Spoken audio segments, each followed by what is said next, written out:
Hey guys, good morning. Welcome to my vlog. Again, this is Maddie Vergara ng Mitsubishi sa Eban Santos, Manila, your sales executive since 2019. So, ayan guys, papakita ko sa inyo sa Xpander GLS Automatic.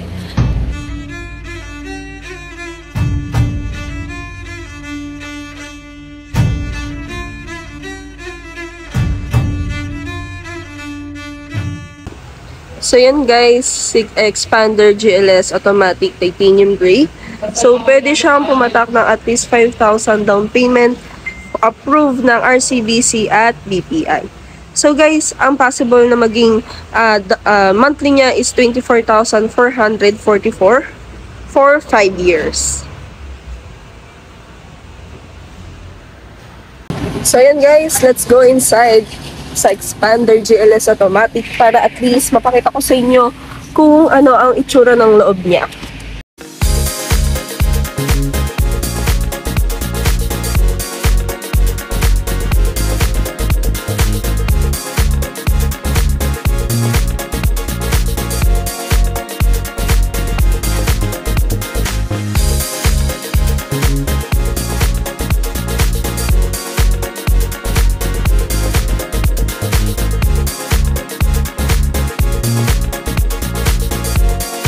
So yun guys, ang steering wheel ni Xpander GLS Automatic, 3-spoke leather wrap, and ayan guys, meron na siya ditong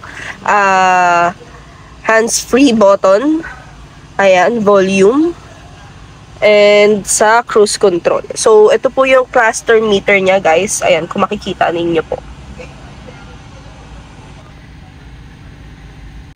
So yan guys, ito naman po yung pinaka-center sa driver seat ni Xpander GLS. Ayan. So ito po yung smartphone link display ni Xpander.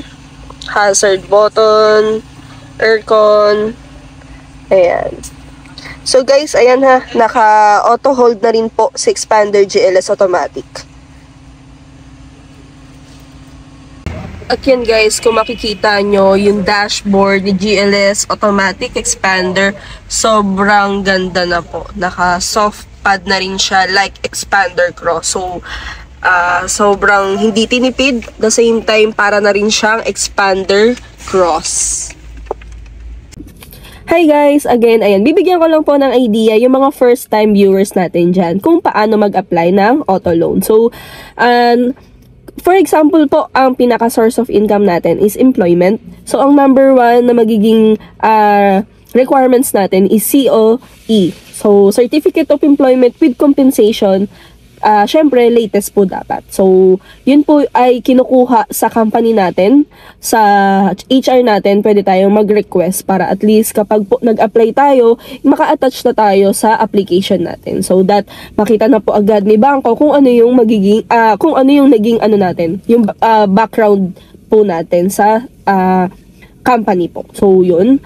So, second po, kailangan po natin ng at least 2 valid IDs. So, 1 primary ID at 1 secondary ID. Sa primary po, pwedeng driver's license, pwedeng passport, UMID, ayan. So, sa secondary naman po, TIN, PhilHealth, police, NBI. So, yun po, pwede natin siyang eta. So, kailangan po, may isang primary, may isang secondary. So, hindi po siya pwedeng stand ng dalawang secondary. Hahanapan pa rin po tayo ng primary ID. So, for third requirements po, ang kailangan natin is proof of billing. So, ang kailangan po natin is proof of billing na electric bill or water bill. So, may mga client dyan na magtatanong po, paano po kung hindi po nakapangalan sa amin yung billing. So, pwede naman po yun kung relative natin. Pwede nyo na po munang ipasa sa atin. So, may mga bangko naman po na nanghihingi ng authorization when it comes na release na po. So, pwede po na natin siyang ipasa muna habang kahit hindi pa po naka-name sa inyo si electric bill. So, antay na lang po muna tayo ng approval ni bangko. So, for example naman po, ang source of income natin is business. Ayan. So, ang possible po na maging requirements natin, DTI po, at least 3 years na po yung business natin. Or, kung hindi naman po updated si DTI, pwede po yung lumang DTI natin i-attach po natin para at least mapakita po natin na matagal na yung business natin or si business permit po. So attach lang tayo ng mga una pa pong mga kinuha na natin yung papers sa business natin. So second po na magiging requirements for business is bank statement. So yun, kailangan po talaga ni bangko makita yung flow dahil yun po yung source of income natin. So at least 3 to 6 months po mapakita natin kay bangko yung flow ng source of income natin sa business. Ayan. So third, same po ng ID. Two valid IDs, one primary and one secondary. So pwede naman pong advice ko lang, pwede rin naman pong dalawang primary ID. Ayan. So same po na fourth is proof of billing. So pwede po yun. Yung electric bill at water bill, same lang po sa employment requirements natin. So yun guys, for third requirements naman tayo para sa mga OFW. So ang possible po na maging requirements nila OFW is yung COE with compensation or contract po. So usually sa mga OFW po, may mga contract na sila bago pa sila pumunta sa ibang bansa. So, for second requirements po, bank statement kung sino po yung nire-remittance natin dito sa Pilipinas. Kung hindi naman po kayo uuwi, ang possible po na maging principal or nakapangalan sa car natin is kung sino po yung nire-remittance natin dito. Tapos po, kayo po yung possible na maging co-maker. Or, second naman po, kung uuwi naman po tayo, pwede po tayo magpa-approve habang nasa abroad pa po kayo. Tapos, magiging co-maker nyo po kung sino po yung nire-remittance natin dito or mapag-iiwanan natin ng sasakyan once na bumalik po tayo sa abroad. So, ang possible po dun sa magiging co-maker or dun sa magiging principal natin, basta po principal, co-maker, first degree, relative lang po. Yung mga first degree, parents, siblings, partner, ayan. So, yun lang po yung pwede natin isama sa application dito sa auto loan.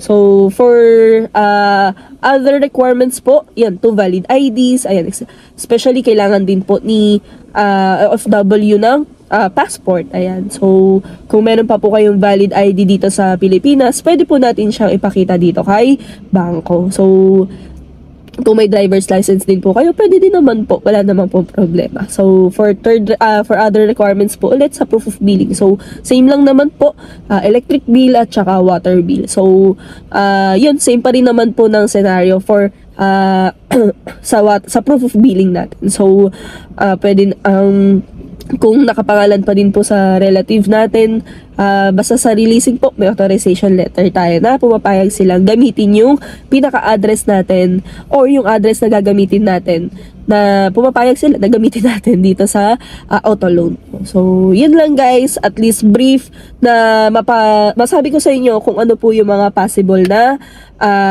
requirements pa. Brief lang po sa mga bago din natin viewers dyan. Hi guys!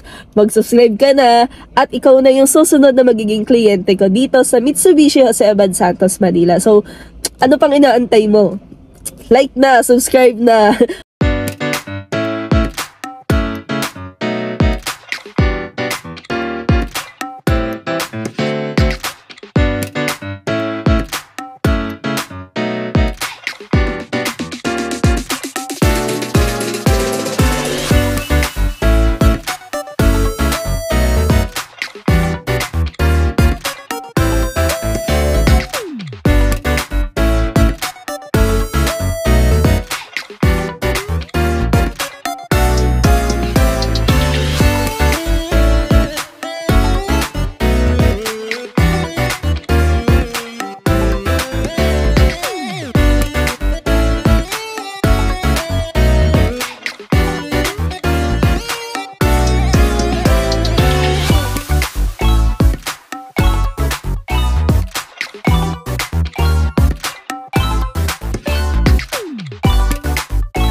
So, ayun guys, brief na mga example requirements sa pag-auto loan. So, ayan guys, thank you so much for watching my video. Again guys, yung mga hindi pa po nagsusubscribe dyan, yung mga new viewers ka dyan, guys, mag-like na kayo at mag-subscribe na rin kayo sa video ko para at least updated po kayo sa mga susunod na videos na i-upload natin. So, thank you so much for watching again guys. See you!